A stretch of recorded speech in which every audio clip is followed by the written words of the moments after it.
রাস্তার পাশ থেকে অজ্ঞাত পরিচয় যুবকের রক্তাক্ত দেহ উদ্ধার। দক্ষিণ 24 পরগনার বারুইপুর থানা এলাকায় চাঞ্চল্য। গলার নলি কাটা অবস্থায় দেহ উদ্ধারের পর আতঙ্কে স্থানীয়রা।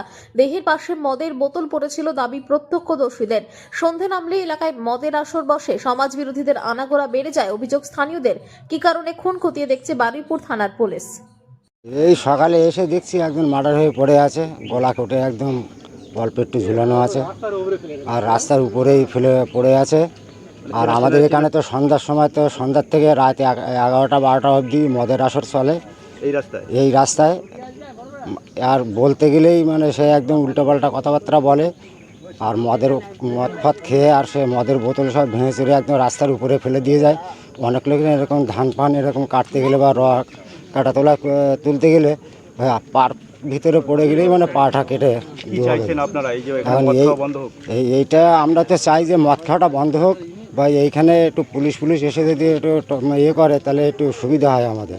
নয়তো তো এই একের পরে এক মানে এরকমভাবে চলতেই থাকবে একভাবে। আপনার নাম? আমার নাম নারায়ণ গোলদার। মার্ডার হয়ে পড়ে আছে, ছেলেদের চেনা যাচ্ছে না কোথায় যাচ্ছিলে। এই রাস্তায় রাত দিন অ্যান্টিসোশাল সব ছেলেরা আসে, মদ পথ খায়, কে হুড়তাল করে। এইগুলো না বন্ধ হলে এই রাস্তা পরবর্তীকালে আমাদের চলাফেরা প্রবলেম হয়ে যায়। এই লোকালয়ে লোকজন চলে বেশি রাস্তায়? রাত্রে আর লোকজন চলে না, মদ করা বেশি চলে আর মদ খায় এই রাস্তাটা।